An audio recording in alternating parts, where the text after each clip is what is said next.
Halo teman-teman, selamat pagi. Kembali lagi ke mata kuliah psikopatologi di hari Kamis yang cukup pagi nih ya teman-teman, jam 9. Kita udah kuliah aja nih. Nah,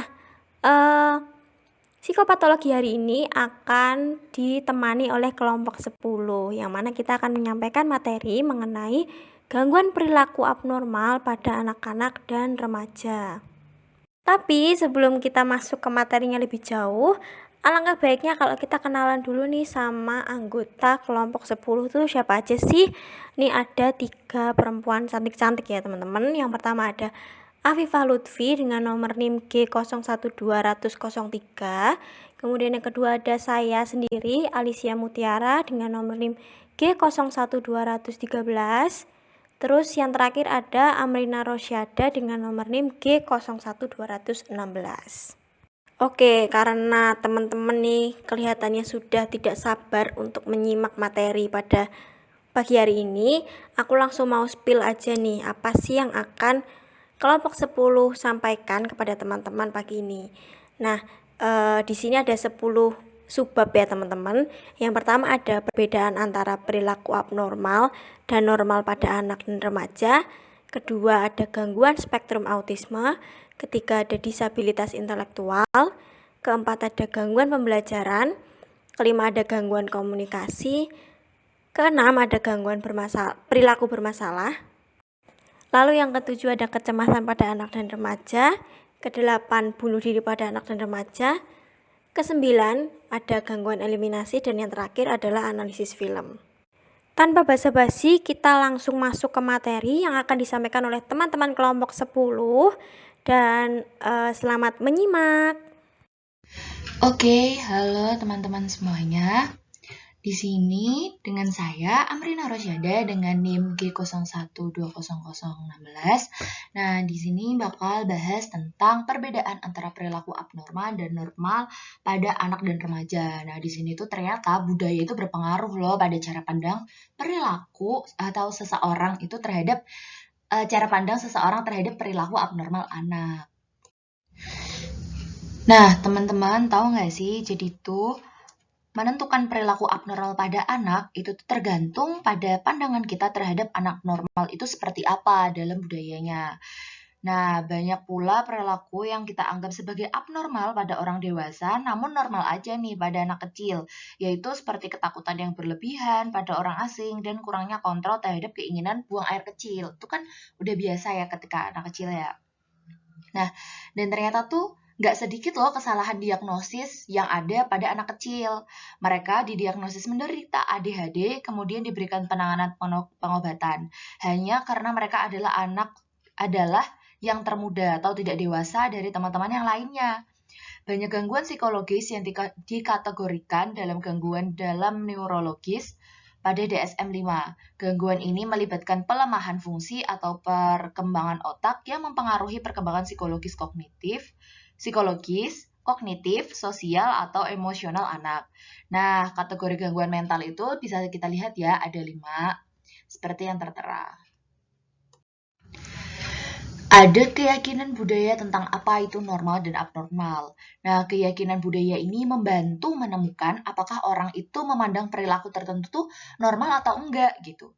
Terus budaya itu dapat bervariasi dalam hal jenis perilaku yang diklasifikasikan sebagai perilaku yang tidak dapat diterima atau abnormal, begitu pula ambang batas untuk melabeli perilaku anak sebagai menyimpang. Seperti definisi abnormalitas, jadi metode penanganannya itu juga berbeda lagi bagi anak-anak. Anak-anak mungkin tidak memiliki kemampuan verbal untuk mengekspresikan perasaan mereka melalui percakapan atau tentang perhatian yang dibutuhkan ketika duduk di kursi selama menjalani sesi terapi tertentu. Metode terapi harus disesuaikan dengan tingkat perkembangan kognitif, fisik, sosial, dan emosional anak. Contoh terapi psikodinamika telah mengembangkan teknik terapi bermain di mana anak-anak memperagakan konflik keluarga secara simbolis melalui aktivitas bermain. Nah, sekarang bahas tentang prevalensi masalah kesehatan mental pada anak-anak dan remaja. Ternyata di Amerika itu sekitar 4 dari 10 remaja itu menderita gangguan mental.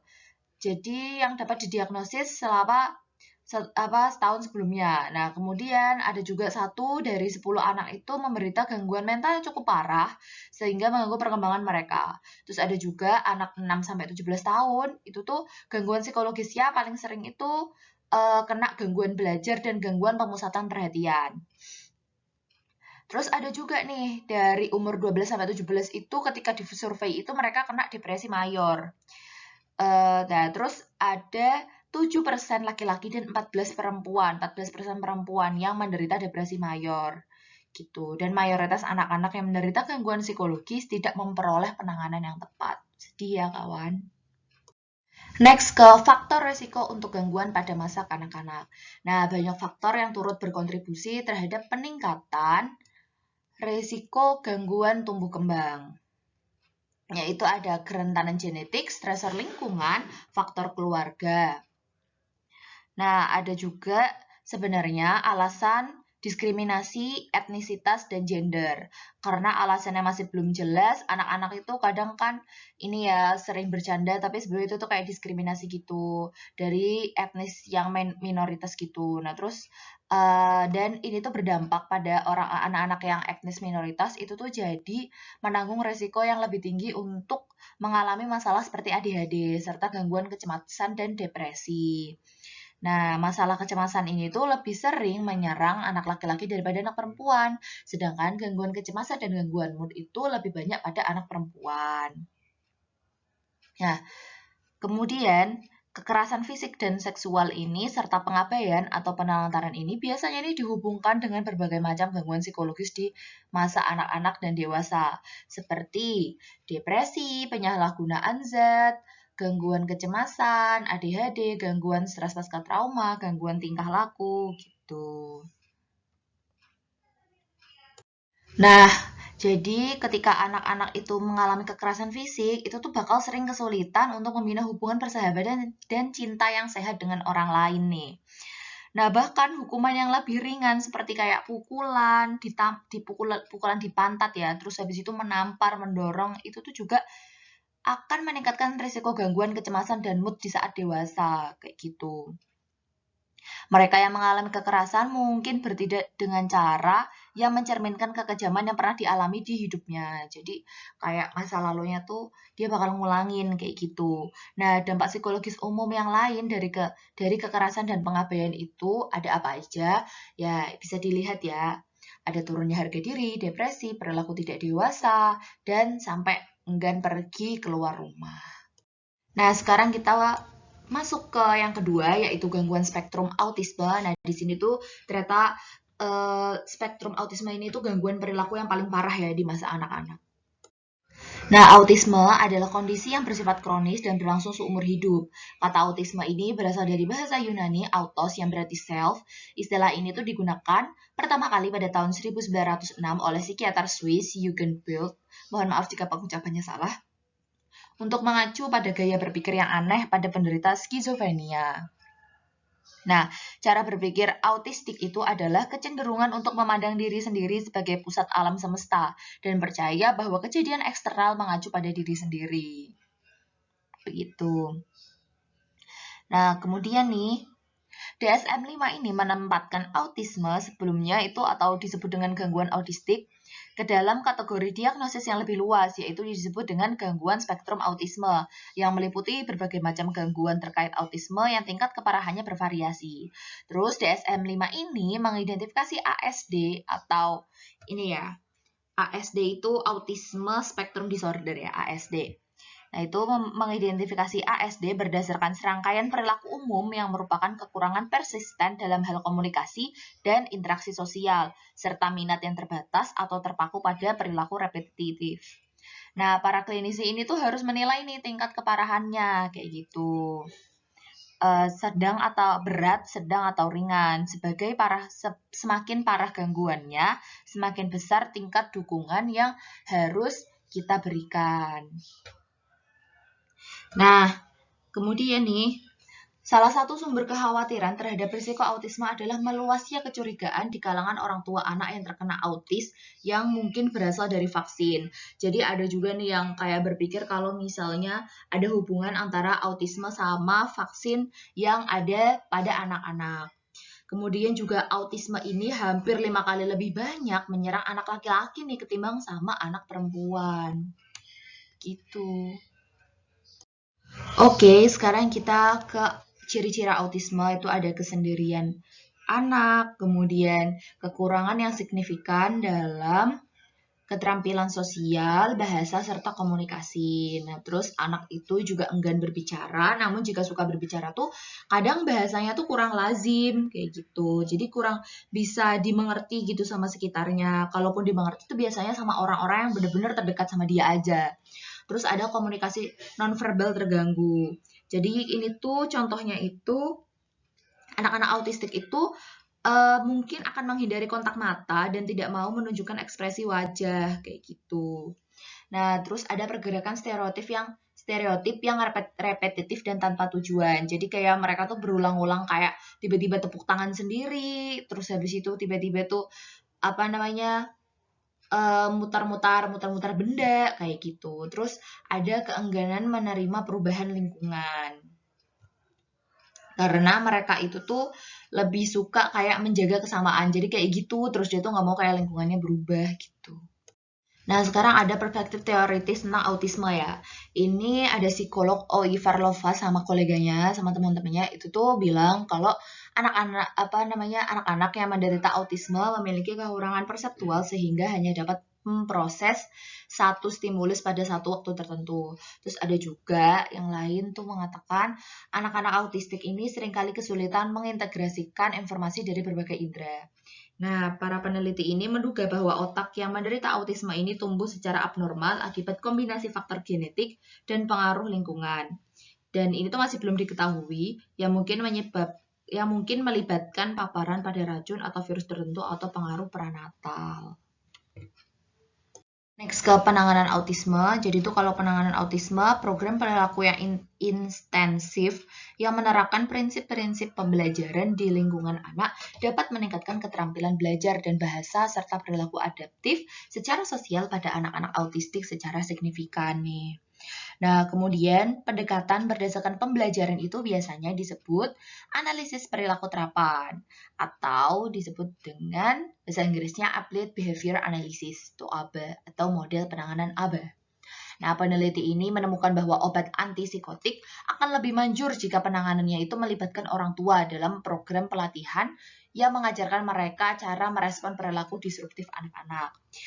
Nah, kemudian semakin cepat penanganan itu dimulai sebelum 5 tahun nih, maka tuh semakin intensif penanganannya tuh semakin baik pula hasilnya kayak gitu. Jadi kalau misalnya lebih cepat itu lebih baik ya, lebih cepat diketahui. Gitu.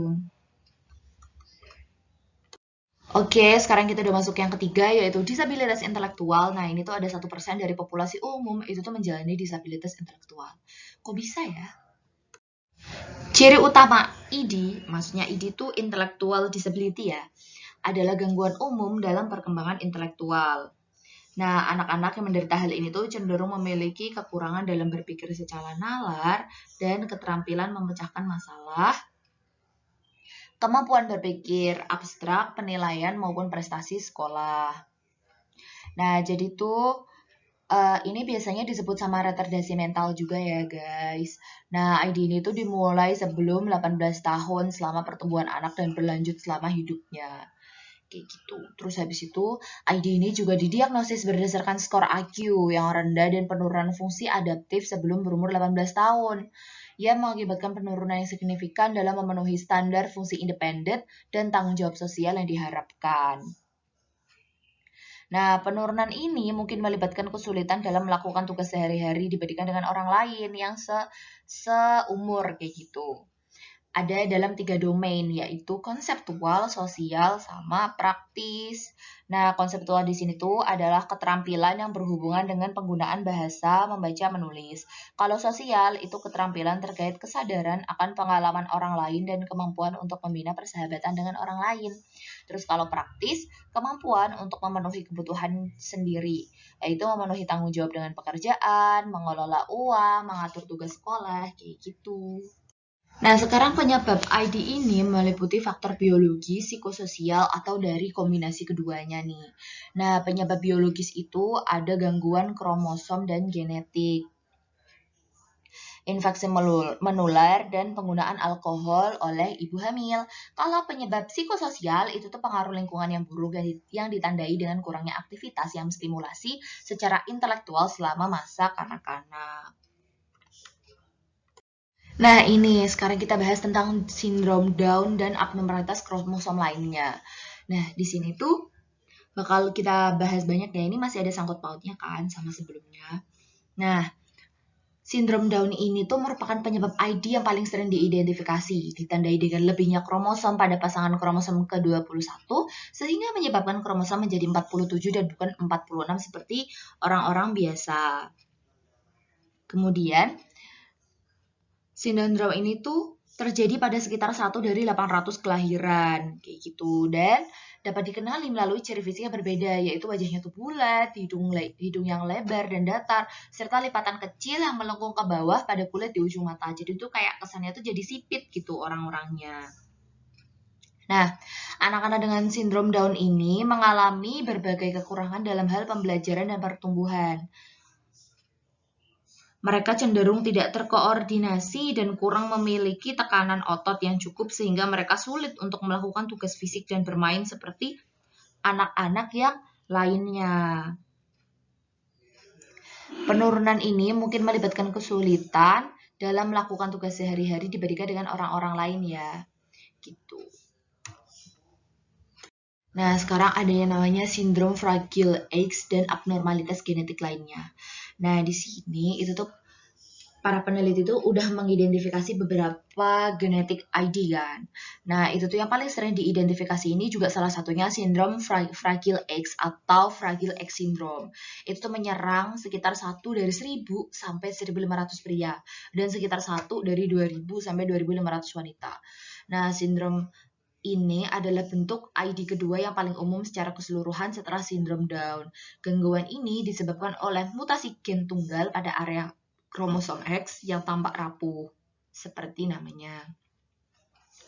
Nah, kemudian nih, dampaknya itu berkisar pada gangguan pembelajaran ringan sampai ID yang sangat parah yang dapat menyebabkan gangguan bicara atau fungsi yang berat bagi penderitanya.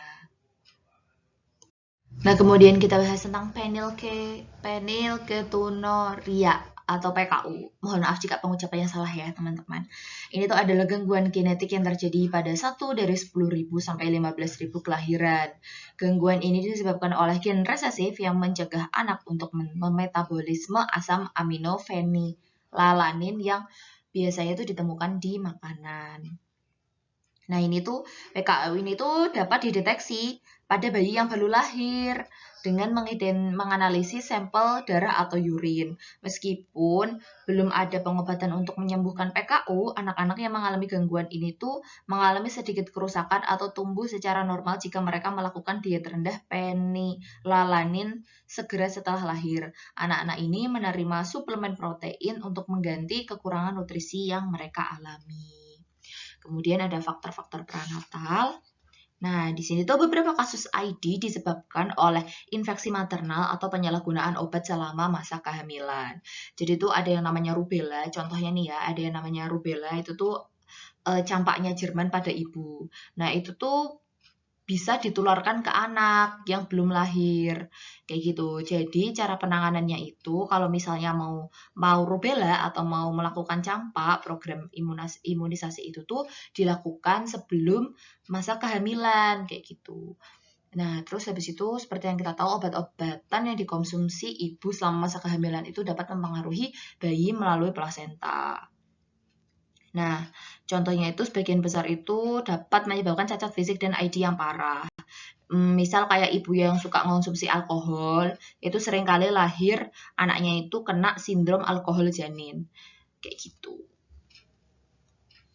Nah, sekarang kita bahas tentang penyebab budaya keluarga. Nah, di sini itu sebagian besar kasus ID itu berada pada tingkat keparahan rendah sih. Dan tidak ada unsur biologisnya. Loh, kok bisa sih nggak ada unsur biologisnya? Ternyata tuh, ini tuh kasus-kasus ini biasanya tuh memiliki akar budaya keluarga seperti dibesarkan dalam lingkungan rumah atau sosial atau budaya yang buruk dan kurang memiliki aktivitas untuk menstimulasi secara intelektual atau mengalami penelantaran atau kekerasan. Kasihan kan? Nah, terus dari situ anak-anak itu biasanya ini tuh dari keluarga miskin gitu kan, kekurangan mainan, buku dan lain-lain. Akibatnya itu mereka tidak dapat mengembangkan keterampilan bahasa yang tepat atau tidak termotivasi untuk belajar. Nah, anak-anak yang menderita bentuk disabilitas intelektual seperti ini dapat merespon secara dramatis jika diberi pengalaman belajar yang kaya, terutama pada usia dini. Kemudian ada intervensi. Intervensi itu pelayanan yang dibutuhkan tergantung pada tingkat keparahan dan jenis retardasi. Jadi ketika dia yang parah itu harus seperti apa, rendah itu harus seperti apa, kayak gitu. Nah, orang dengan ID ini memiliki resiko yang tinggi mengalami gangguan psikiatrik lainnya, atau misal kayak depresi, kayak gitu. Nah, terus penderita ID ini butuh bantuan psikologis untuk menyesuaikan diri dengan kehidupan di masyarakat. Banyak di antara mereka yang mengalami kesulitan dalam berteman dan terisolasi secara sosial. Masalah yang terkait dengan harga diri itu juga sering terjadi nih, terutama ketika orang yang menderita ID itu tuh sering direndahkan dan dijadikan bahan ejekan.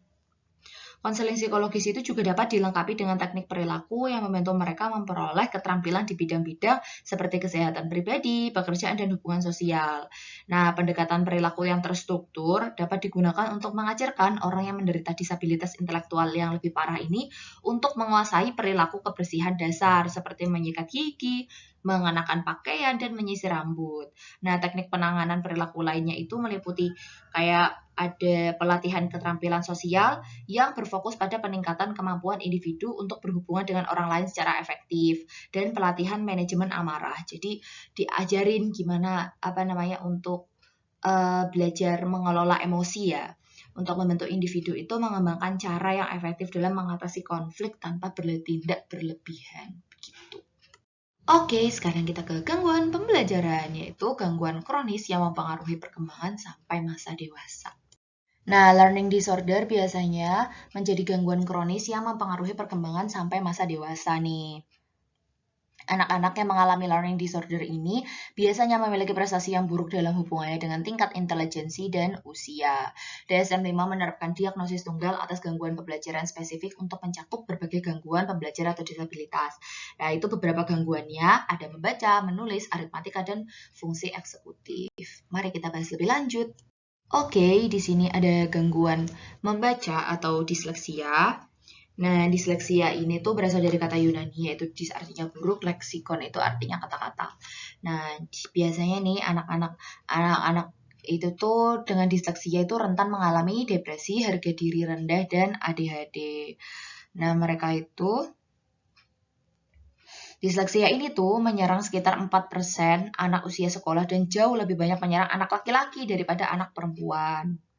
Anak laki-laki yang menderita disleksia juga cenderung menunjukkan perilaku yang mengganggu di kelas gitu, ketimbang anak perempuan dan sehingga lebih besar kemungkinan untuk dievaluasinya. Nah, kemudian ada gangguan menulis. Nah, ini tuh biasanya ditandai dengan kesalahan mengeja, tata bahasa, atau tanda baca, gangguan legibilitas atau kelancaran menulis, kesulitan menyusun kalimat atau paragraf. Nah, di sini tuh kesulitan menulis yang parah biasanya tampak pada usia 7 tahun atau kelas 2 SD-an kan. Nah, ini tuh meliputi kasus yang lebih ringan, mungkin tidak disadari sampai usia 10 tahun atau kelas 5 SD atau setelahnya, kalau enggak ketahuan. Kemudian ada gangguan aritmatika. Gangguan aritmatika di sini Anak-anak itu memiliki masalah dalam memahami aritmatika dasar seperti pengurangan dan penjumlahan, perkalian, atau penyelesaian soal matematika. Masalah ini mungkin tampak sejak duduk di kelas 1, tapi umumnya tidak disadari sampai anak tuh kelas 2 atau 3 SD gitu. Nah, terus ada gangguan pada fungsi eksekutif, anak-anak mengalami kesulitan yang jelas dan terus-menerus dalam mengorganisasikan dan mengkoordinasikan aktivitas berhubungan dengan sekolahnya. Nah, meskipun banyak anak kesulitan dengan tantangan ini tuh, anak-anak yang mengalami kekurangan fungsi eksekutif itu tuh bakal sering mengabaikan tugas sekolah, tidak mengerjakan tugas pekerjaan rumah, atau tidak mempunyai rencana untuk menyelesaikan tugas secara tepat waktu. Nah, ini bakal ada memahami dan menangani gangguan pembelajaran. Banyak penelitian berfokus pada disleksia. Peneliti berspekulasi bahwa disleksia mungkin memiliki dua bentuk, yang lebih dipengaruhi oleh genetik dan lebih dipengaruhi sama lingkungan. Nah, yang bentuk genetik ini kita bahas, tampaknya itu mencakup kerusakan pada sirkuit saraf di otak yang digunakan pembaca untuk memproses suara bahasa. Nah, anak-anak yang penderita ini tuh biasanya belajarnya itu mengkompensasi kerusakan tersebut dengan mengandalkan kemampuan otak lainnya, meskipun mereka tetap membaca dengan lambat. Nah, kemudian ada bentuk lingkungan. Ini tuh sirkuit sarafnya tuh baik, tapi orang-orang itu lebih mengandalkan ingatan ketimbang strategi decoding untuk memahami tulisan. Kayak gitu. Dan jenis kedua ini mungkin lebih sering terjadi pada anak-anak yang latar belakang pendidikannya kurang. Halo, kembali lagi bersama Afifa di sini dan kali ini aku bakal jelasin tentang gangguan komunikasi. Jadi, communication disorder ini merupakan kesulitan yang persisten dalam memahami atau menggunakan bahasa atau mungkin saat seseorang berbicara gitu. Karena komunikasi itu penting banget, tentu gangguan ini sangat-sangat mempengaruhi keseharian. Nah, ada beberapa gangguan komunikasi yang utama. Yang pertama itu ada gangguan bahasa. Language disorder meliputi penurunan kemampuan menghasilkan atau memahami bahasa verbal. Lebih spesifiknya tuh kayak pengembangan kosakatanya tuh lambat, terus kesalahan tata bahasa, kesulitan mengingat kata, dan masalah dalam membuat kalimat dengan panjang dan kompleksitas yang sesuai dengan individu. Dan juga mengganggu bunyi bahasa yang membuat menambahnya masalah bicara mereka. Yang kedua, itu ada gangguan bicara. Gangguan yang menghasilkan ketidakfasihan atau kejelasan dalam berbicara. Dalam speech sound disorder, terjadi kesulitan mengartikulasikan suara dalam berbicara tanpa adanya kerusakan mekanisme bicara oral atau gangguan neurologis. Biasanya mereka menghilangkan atau juga salah mengucapkan bunyi tertentu. Gagap yang persisten disebut childhood onset fluency disorder dalam DSM-5. Gagap tuh terjadi 3 kali lebih banyak pada pria daripada wanita. Lebih banyak diderita oleh anak-anak juga. Tapi walaupun penyebab spesifiknya tuh masih diteliti, namun faktor genetik sangat berpengaruh. Gagap juga memiliki komponen emosional, kayak memiliki gangguan ini lebih reaktif dibanding anak pada umumnya, cenderung bermasalah dengan kecemasan sosial. Selanjutnya ada gangguan komunikasi sosial pragmatis. Gangguan ini masuk ke jenis baru di DSM-5. Diagnosisnya berlaku pada anak yang mengalami kesulitan komunikasi yang berkelanjutan dan parah secara verbal maupun nonverbal dengan orang-orang di sekitarnya. Dia cenderung diam saat ada di kelompok anak-anak, sulit menggunakan lisan maupun tulisan, namun tingkat kemampuan bahasa dan mental mereka tidaklah rendah, hingga mampu menjelaskan keadaan mereka pada orang lain. Penanganannya dilakukan dengan terapi bicara atau bahasa khusus atau dengan pelatihan kelancaran, melibatkan pembelajaran bicara lebih lambat dan mengatur nafas, serta memulai dengan kata atau kalimat yang sederhana. Selanjutnya yaitu perilaku bermasalah. Dalam DSM-5 dipisahkan menjadi beberapa kategori diagnostik, dan semua gangguan itu melibatkan perilaku bermasalah yang serius. sehingga itu mengganggu fungsi anak di sekolah, di rumah, ataupun tempat bermain. Secara umum sifat disruptif dan biasanya lebih merugikan orang lain ketimbang penderitanya itu sendiri. Yang pertama itu ada gangguan pemusatan perhatian atau hiperaktivitas. Biasanya disebut juga dengan ADHD, di mana anak-anak itu memperlihatkan impulsivitas, intensi, dan hiperaktivitas yang tidak sesuai dengan tingkat perkembangan mereka. Ciri-ciri ADHD biasanya muncul pada masa sekolah. Masalah utama pada ADHD terbatas pada gangguan perhatian, sementara kasus lain didominasi hiperaktif maupun impulsif dan juga bisa gabungan gitu ya, antara hiperaktif dan impulsif. Anak ADHD itu nggak punya alasan atas tindakan aktifnya, berbeda sama anak yang aktif pada umumnya. Mereka tuh punya tingkat intelijensi rata-rata atau bahkan bisa di atas rata-rata, tapi tidak berprestasi di sekolah. Karena mungkin bisa jadi mereka terlalu banyak membuat masalah gitu ya. Dan biasanya mereka juga memiliki masalah pada mood dan kecemasan. Biasanya mereka juga kurang memiliki empati sehingga sering tidak disukai orang dan bisa mempengaruhi keberjalanan hidup mereka ke depannya. Misal kayak ke relasi, pendidikan, sampai waktu mereka nanti kerja gitu. Terus simptom ADHD cenderung menurun seiring bertambahnya usia, tetapi sering melanda ringan sampai usia remaja dan dewasa. Dalam perspektif teoritis, semakin banyak bukti yang mengarah pada besarnya pengaruh genetik ADHD. Peneliti menemukan tingkat konkordasi ADHD lebih tinggi pada kembar monozigotik daripada dizigotik.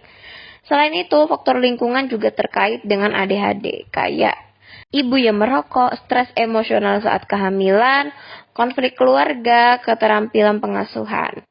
Pasangan yang muncul di kalangan peneliti kini adalah ADHD mungkin disebabkan oleh penurunan fungsi kendali eksekutif otak.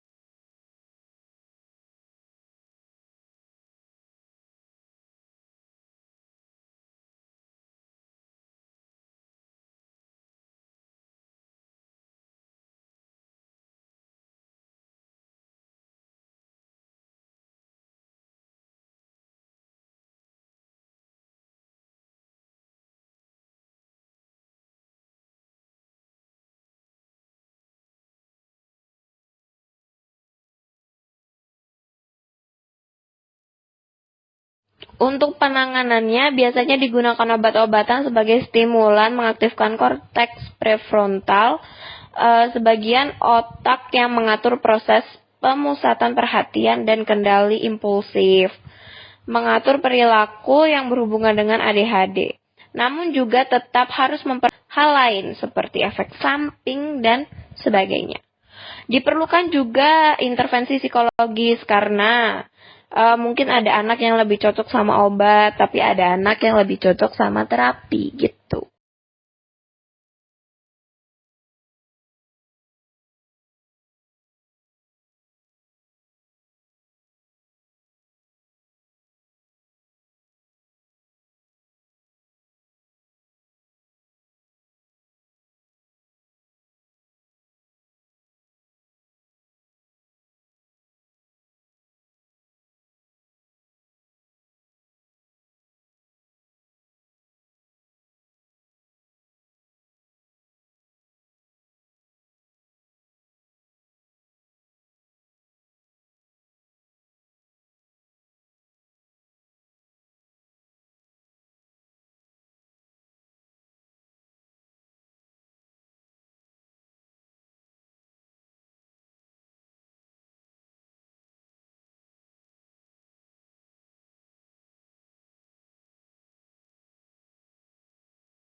Yang selanjutnya itu ada gangguan tingkah laku. Ini berbeda dengan ADHD. Anak-anak dengan gangguan perilaku ini cenderung melakukan perilaku dengan sengaja. Kayak misal bersikap agresif dan kasar. Mereka cenderung tidak memiliki perasaan dan tidak merasa bersalah. Selanjutnya ada gangguan sikap menentang. Oppositional Defiant Disorder atau ODD, sering digabungkan dengan masalah tingkah laku. Namun CD sama ODD itu beda ya, dipisah. ODD itu punya banyak gangguan yang bukan kenakalan. Anak-anak penderita ODD cenderung mengaktivistik atau menentang, seperti membantah orang tua atau mungkin membantah otoritas yang lebih tinggi dari mereka. Mudah marah, kehilangan kesabaran, sensitif, mudah tersinggung, dendam, menyalahkan orang. Ya kayak gitulah ya. ODD ini merupakan diagnostik yang paling sering terjadi pada anak-anak. Dalam perspektif teoritis ODD dan CD, faktor penyebab ODD masih samar. Beberapa pakar tuh yakin kalau ODD itu bentuk ekspresi dari temperamen anak yang susah.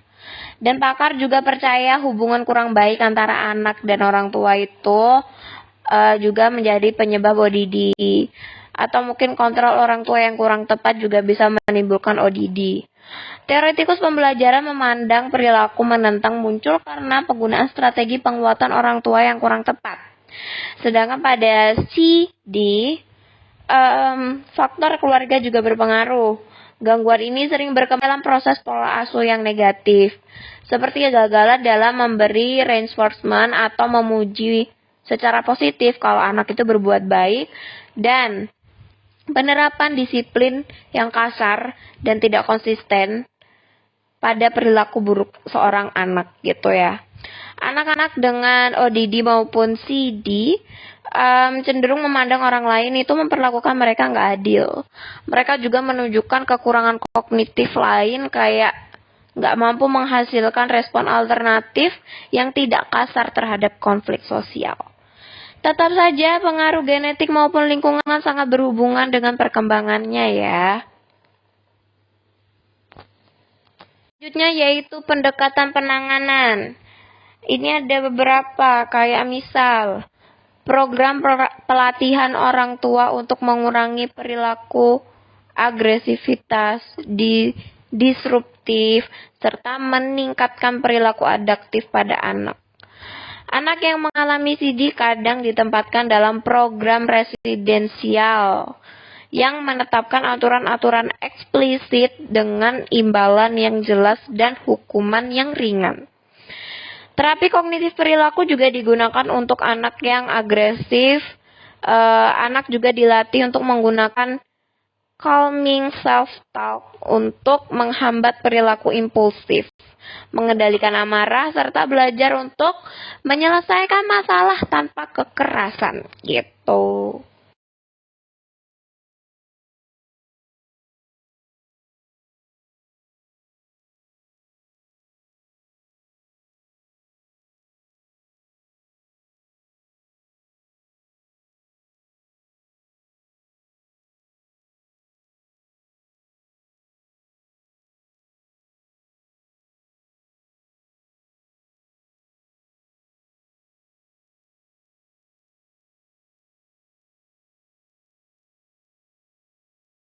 Saya Alicia Mutiara akan melanjutkan presentasi pada pagi hari ini.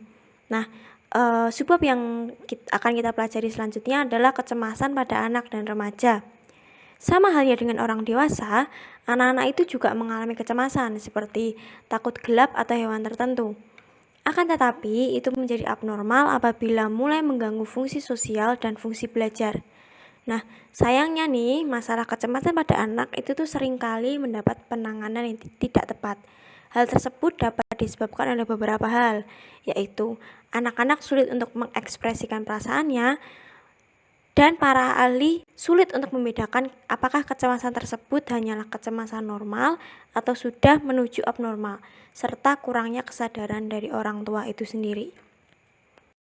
Gangguan pertama yang akan kita bahas adalah gangguan kecemasan akan perpisahan atau separation anxiety disorder. Nah, gangguan ini itu didiagnosis ketika tingkat ketakutan atau kecemasan pada anak itu persisten dan berlebihan sehingga menghalangi perkembangannya. Gangguan ini menimpa 4-5% anak-anak dan mayoritas adalah perempuan dan merupakan gangguan kecemasan tertinggi yang menyerang anak-anak di bawah umur 12 tahun. Gangguan ini dapat berlanjut sampai dewasa yang membuat orang tersebut akan memberi perhatian berlebihan pada anak dan pasangannya nanti. Nah, berikut ada ciri-ciri dari separation anxiety disorder, yaitu yang pertama ada cenderung terikat pada orang tua dan mengikuti kemanapun orang tuanya pergi walaupun saat ada di rumah. Kemudian yang kedua, khawatir tentang kematian dan meminta untuk ditemani tidur. Ketiga, ada mimpi buruk. Keempat, ada sakit perut, mual, muntah ketika berpisah dengan orang tua di sekolah. Kelima, memohon bahkan mengamuk saat orang tua pergi. Dan yang terakhir ada menolak pergi ke sekolah karena takut terjadi sesuatu saat orang tua tidak bersamanya. Lalu bagaimana sih penanganan dari separation anxiety disorder? Teoretikus pembelajaran mengungkapkan bahwa kecemasan muncul dari adanya rasa takut terhadap penolakan atau kegagalan yang akhirnya larut dalam semua situasi termasuk prestasi dan sosial. Faktor genetik juga memiliki peran dalam hal kecemasan pada anak-anak seperti kecemasan akan perpisahan dan fobia. Berikut ada 2 hal yang dapat dilakukan untuk menangani kecemasan pada anak-anak.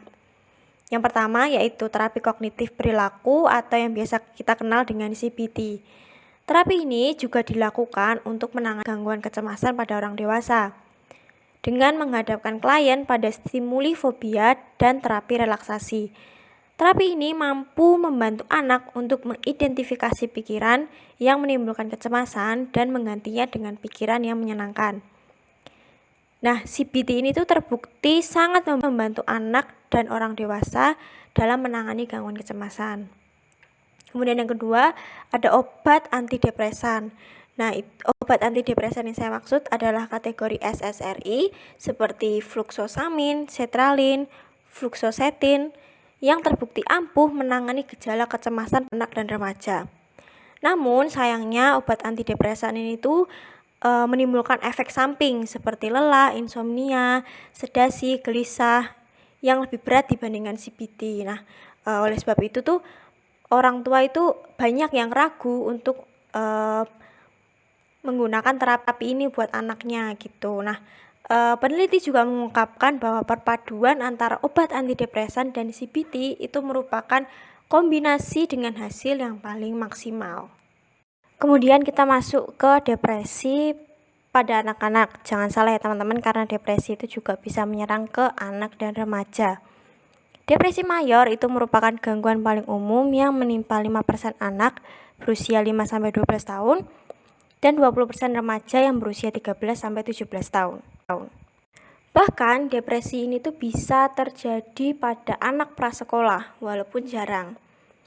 Nah, sayangnya nih teman-teman, anak-anak itu tuh biasanya susah untuk melabeli perasaan yang mereka rasakan gitu sampai mereka memasuki usia 7 tahun sehingga sulit untuk membedakan perasaan negatif yang mereka rasakan itu apakah hanya sekedar sedih atau depresi. Hal ini juga yang membuat depresi pada anak itu sulit untuk dideteksi. Selain itu, biasanya anak-anak itu mengekspresikan perasaan negatif mereka dengan kemarahan atau ketidaksabaran yang akan memunculkan konflik dengan orang tua dan justru memperparah depresi. Nah, anak-anak yang memiliki sedikit teman itu juga lebih rentan terkena depresi. Kemudian, apa sih ciri-ciri depresi pada anak? Nah, yang pertama itu ada perasaan putus asa, pikiran terdistorsi, kecenderungan menyalahkan diri sendiri atas peristiwa negatif yang mereka alami. Kemudian harga diri rendah, kepercayaan diri dan persepsi kompetensi juga rendah. Terus adanya episode menangis, sedih, apatis, insomnia, hilang nafsu makan, penurunan berat badan dan adanya pikiran untuk bunuh diri. Kemudian ada juga perilaku seperti menolak pergi ke sekolah, ketakutan akan kematian orang tua, masalah akademis, tindakan agresif dan perilaku seksual, juga seringkali tidak memiliki kemampuan akademik, olahraga maupun kemampuan sosial untuk berinteraksi, dan yang terakhir, sulit berkonsentrasi dan mengalami penurunan memori. Terus, bagaimana sih penanganan untuk anak-anak yang mengalami depresi? Nah, ini ada salah satu terapi yang paling efektif, yaitu terapi kognitif perilaku atau yang biasa kita kenal dengan CBT. Nah, CBT ini tuh berhasil menyembuhkan 75% anak dan remaja dengan depresi dan tidak menunjukkan gejala lagi setelah melakukan terapi ini. Nah, CBT ini tuh meliputi keterampilan sosial, pelatihan keterampilan pemecahan masalah, meningkatkan frekuensi aktivitas yang menyenangkan, dan mengubah gaya berpikir depresi. Kemudian yang kedua ada obat antidepresan. Obat ini juga menunjukkan manfaatnya yang sama untuk membantu anak dan remaja dengan depresi. Nah, terus yang ketiga ada terapi keluarga. Nah, ini juga bisa menjadi salah satu opsi untuk membantu menangani konflik di keluarga mereka. Tapi sejauh ini yang paling optimal hasilnya itu adalah kombinasi antara CBT dan obat antidepresan kayak gitu.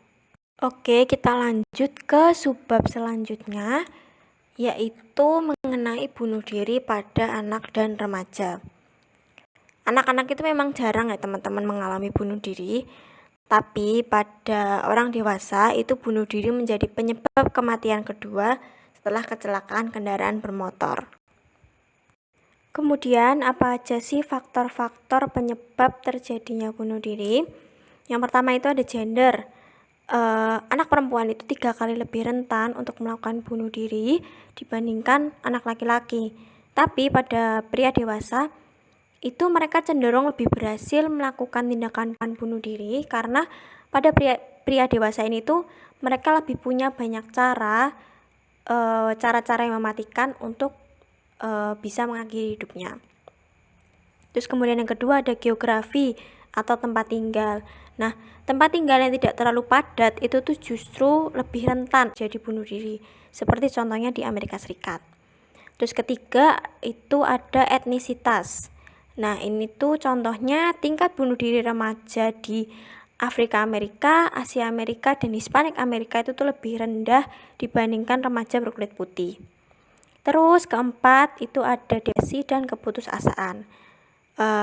Tentunya depresi ini tuh menjadi penyebab terbesar terjadinya bunuh diri di kalangan remaja dan dewasa. Apalagi kalau dibarengi dengan harga diri yang rendah dan keputusasaan. Terus kelima, ada perilaku bunuh diri sebelumnya. Nah, biasanya orang-orang yang melakukan bunuh diri itu sebelumnya mereka sudah melakukan percobaan bunuh diri, atau yang paling sering adalah mereka sudah sering membicarakan hal-hal tentang kematian. Terus mereka mungkin jadi senjata berbahaya kemana-mana, atau bahkan mencoba hal-hal yang jelas-jelas itu sangat berisiko untuk merenggut nyawa kayak gitu. Terus yang keenam ada pelecehan seksual. Nah, anak yang mengalami pelecehan seksual pada masa lalunya 10 kali lebih rentan melakukan bunuh diri dibandingkan yang lain. Nah, sepertiga remaja yang mengalami pelecehan seksual itu tuh mencoba untuk melakukan bunuh diri. Terus ketujuh ada masalah keluarga. Konflik keluarga, kekerasan fisik atau seksual, kehilangan atau perpisahan orang tua, terus komunikasi yang buruk antara anak tua itu dapat memperburuk terjadinya bunuh diri. Terus kedelapan ada peristiwa hidup yang menimbulkan stres. Nah, pengalaman hidup remaja yang berat dan traumatik seperti putus cinta, hamil di luar nikah, ditangkap polisi, masalah di sekolah, dan lain sebagainya itu juga bisa meningkatkan resiko terjadinya bunuh diri.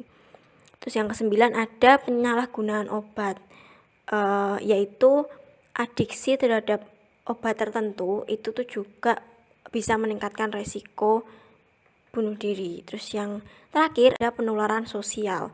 Nah, jadi ini tuh maksudnya adalah biasanya anak atau remaja yang melakukan bunuh diri itu karena sebelumnya kerabat atau teman atau orang terdekat mereka itu tuh juga melakukan hal yang sama.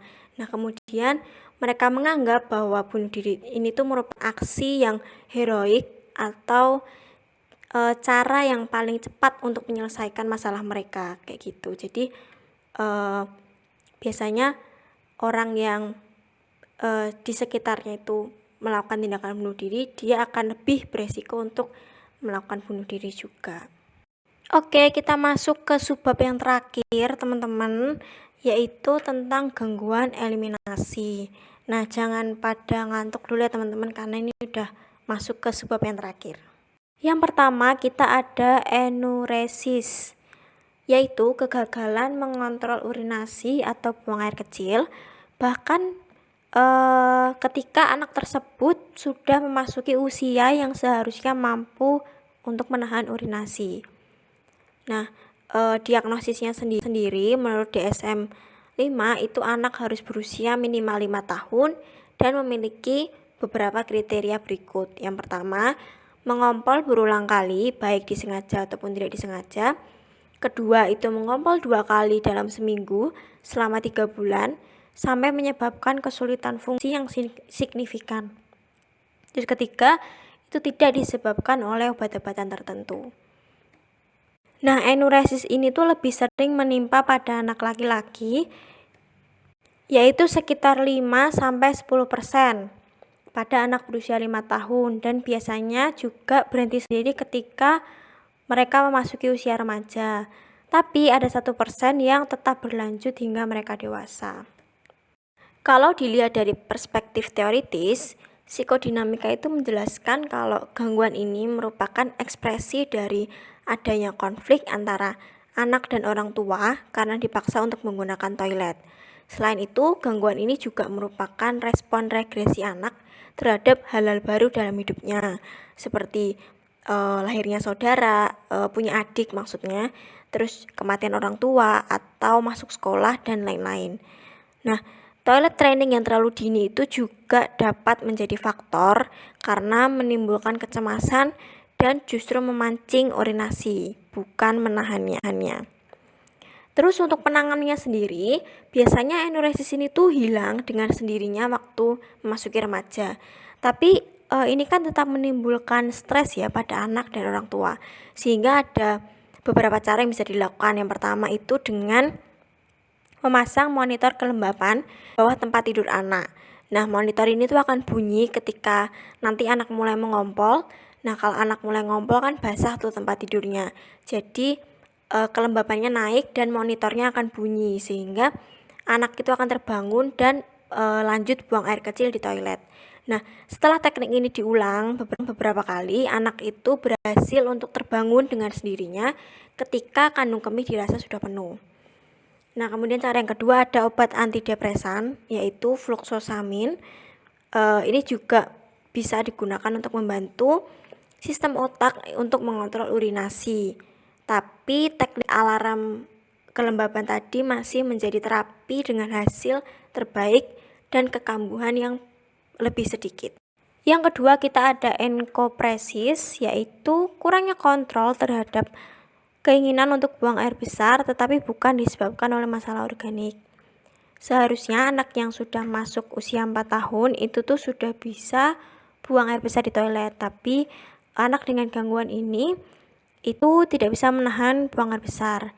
Nah, faktor yang mungkin mempengaruhinya itu adalah inkonsistensi dan tidak lengkapnya toilet training.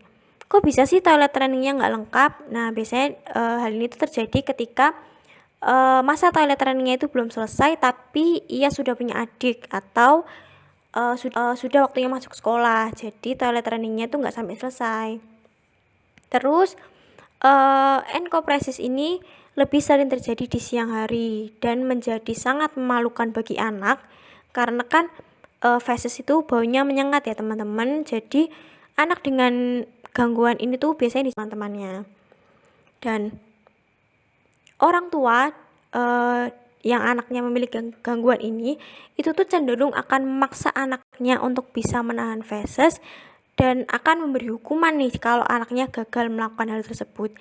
Nah, hal ini itu tuh justru akan meningkatkan kecemasan anak sehingga mereka tidak mau sekolah dan mengurung diri. Terus BAB di celana yang disengaja itu kan biasanya disebabkan oleh konstipasi, impaksi, atau retensi yang menyebabkan keluarnya feses secara beruntun. BAB di celana itu juga dapat disebabkan oleh pemberian hukuman yang berat, terutama pada anak yang mengalami kecemasan berlebih. Hal ini itu tuh justru membuat anak merasa bersalah dan semakin cemas. Kemudian self controlnya itu tuh semakin rendah. Nah, ada terapi yang bisa membantu untuk menangani gangguan ini, yaitu teknik terapi perilaku yang paling sering digunakan untuk menyembuhkan enkopresis. Teknik ini melibatkan orang tua dengan memberi penghargaan pada anak setelah berhasil mengendalikan dirinya dan memberi hukuman ringan apabila hal tersebut terjadi lagi.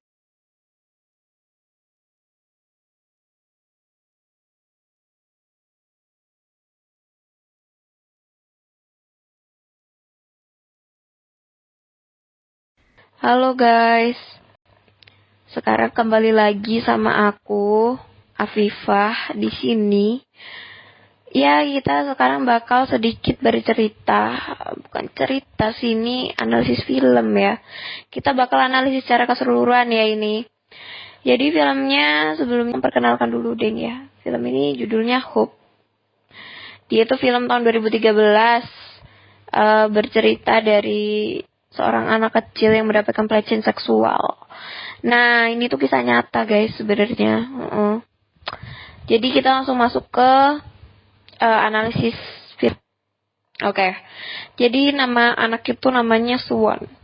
Dia itu seorang anak kecil umur 8 tahun. Dia mengalami pelecehan seksual.